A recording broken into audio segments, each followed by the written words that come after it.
के लिए डॉक्टर आनंद प्रकाश तिवारी जी के पास मैं चलता हूँ।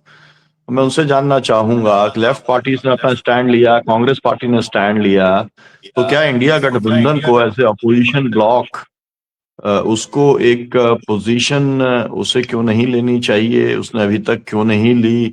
क्या इसको लेकर के उसकी कोई मीटिंग मतलब अभी तक तो कोई प्लान दिखता नहीं है, लेकिन की जानी चाहिए, ताकि कम से कम ये वाली बात तो साफ हो कि भारत के अंदर ऑपोजिशन जो है वो वेनेजुएला के लोगों के साथ में खड़ा है, वहां पर जो हमला हुआ है उसके खिलाफ में खड़ा है, जो अपहरण वहां पर राष्ट्रपति और उनकी पत्नी का किया गया है उसके खिलाफ में खड़ा हुआ है। तो आने वाले समय में आप क्या कुछ देख रहे हैं? क्योंकि आज जो कुछ भी प्रदर्शन देश के अंदर हो गए वो प्रदर्शन तो एक तरीके से मतलब सरकार का कोई स्टैंड ही नहीं था, नहीं हुए। लेकिन एक बार जब दिल्ली पोजीशन अपनी क्लियर कट ले लेगी कि वेनेजुएला के समर्थन में कोई भी प्रदर्शन देश के अंदर नहीं किए जाएंगे, जैसे फिलिस्तीन को लेकर के लिया हुआ है, तो फिर वही होगा जैसा पहले होता रहा कि फिलिस्तीन के कार्यक्रम करेंगे तो आपके ऊपर एफआईआर दर्ज होगी, तो वेनेजुएला का भी यही होगा। कुल मिला के देश के जो न्यायप्रिय लोग हैं या लोकतांत्रिक लोग हैं या ह्यूमन राइट और इंटरनेशनल लॉ को मानने वाले लोग हैं, उन सबका मुंह बंद करने की कोशिश की जाएगी। आप क्या कहेंगे? आपकी अंतिम संक्षिप्त टिप्पणी। जी सर, स्थितियां बड़ी उलझनपूर्ण है। वेनेजुएला को पूरा का पूरा खेमा एक तरीके से बिल्कुल बाइफरकेट कर देता है वामपंथी करके, और वो चीज है भी। वामपंथी जहां कहीं भी आप विरोध देखेंगे पूरे देश के पैमाने पर, दुनिया के पैमाने पर, वामपंथी लोग ही उसके समर्थन में खड़े हुए हैं, उसके अपहरण के अपना खिलाफ खड़े हुए हैं। यहाँ तक कि भारत में भी वामपंथी दल खुल करके सड़क पर उतरे हैं, और यही स्थिति दुनिया की भी है।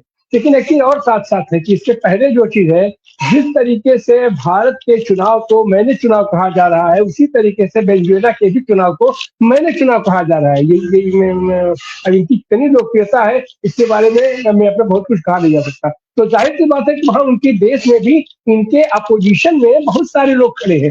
लेकिन एक तो चीज है कि चाहे जैसे भी हो, वो सरकार तो निर्वाचित सरकार है। अब जैसे भारत में ही है, अपना भारत में भी है अपना, चाहे जैसे भी हो, हमारा ये चाहे जितना विरोध हो, लेकिन अगर संकट हमारी सरकार पर आएगा, प्रधानमंत्री पर आएगा, तो पूरा देश उनके साथ खड़ा हो जाएगा। ये संकट। और एक चीज और भी है, अमेरिका की ये पूरी बौखलाहट है।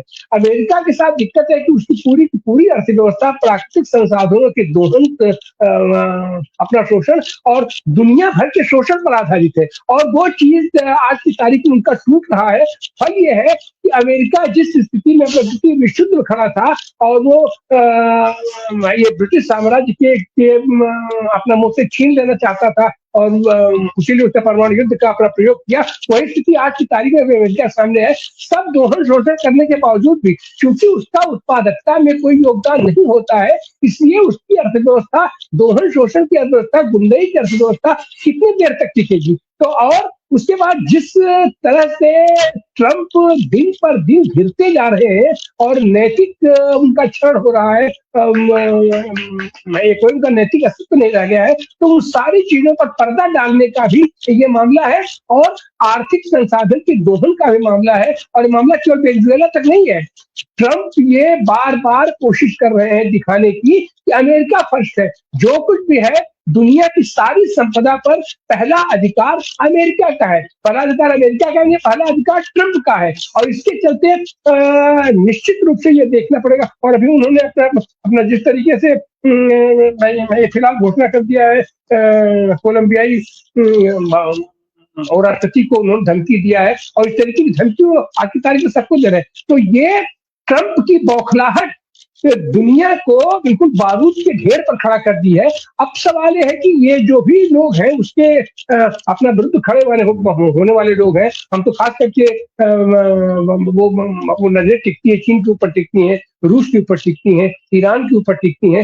रूस खुद उलझा हुआ है, चीन खुद आज की तारीख में व्यवसायिक हितों की अपना संरक्षण में लगा हुआ है, और यही स्थिति ईरान का भी है। तो जो लोग उसको टक्कर दे सकते हैं, वो लोग कितना टक्कर देंगे? और इन सारी चीजों की पंचायत के लिए जो के बाद जिस तरीके से योजना बनाया गया था, यूएनओ को तो इन्होंने अप्रासंगिक कर दिया। और उस समय भी अमेरिका जिस वर्चस्व के साथ यूएनओ का अपने हक में इस्तेमाल करता था, वो भी अपनी प्रतिष्ठा खो चुका है। तो फल यह है कि इस समय दुनिया बहुत ही संक्रमण के दौर से गुजर रही है, संकट के दौर से गुजर रही है, और उसमें वेनेजुएला का मामला बहुत ही दर्दनाक, बहुत ही बीभत्स रूप से सामने आया है।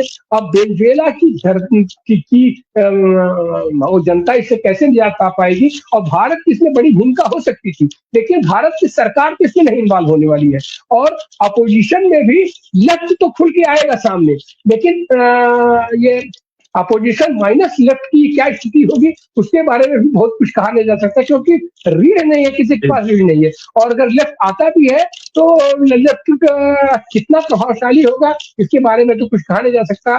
तो फिलहाल मानवता करा रही है अपना वेनेजुएला के भी संदर्भ में, और क्यों वेनेजुएला तक ही मामला नहीं सीमित रहेगा। अब ये ट्रंप का ये जो हमला है, वो अब उसका ये जो नग्न प्रदर्शन है, ये आगे बढ़ेगा और आगे बढ़ेगा। जी जी, बहुत आपका शुक्रिया। पूरी दुनिया का इतिहास ये बताता है कि जो आतताई है वो ज्यादा समय तक टिक नहीं पाता है।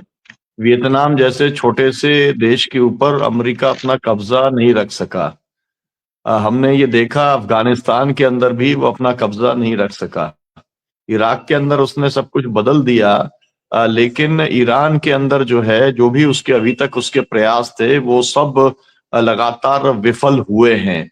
और हम ये जरूर जो कुछ भी लैटिन अमेरिका के अंदर तमाम सारे मुल्क हैं, जो मुल्क की जनता जो है वो अमेरिका के खिलाफ में खड़ी हुई है, और ये भी हमने देखा है कि इजराइल के साथ में अमेरिका खड़ा हुआ था, लेकिन उसके साथ में पूरा यूरोप भी खड़ा था।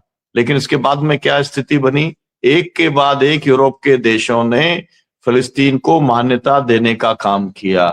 अंततः जाकर के एक शांति वार्ता करनी पड़ी और वहां पर युद्ध रोकना पड़ा। तो मैं तो आशावादी हूं, मैं ये मानता हूं कि वेनेजुएला की जनता, जो बात आपने कही कि वोट चोरी की सरकार है, वहां पर अब किसकी है किसकी नहीं है, और खुद ट्रंप की वोट चोरी की सरकार नहीं है, ये भी एक बड़ा क्वेश्चन मार्क है। तो ये तो एक अलग सवाल है, लेकिन केवल ड्रग पैडलर बता करके आप किसी देश के राष्ट्रपति और उसकी पत्नी का अपहरण अगर किया जाता है, जो कि किया गया है, और उसकी संप्रभुता को नेशनाबूद करने का काम किया जाता है, तो मुझे लगता है कि इसकी प्रतिक्रिया पूरे देश, पूरी दुनिया के अंदर देखी जाएगी।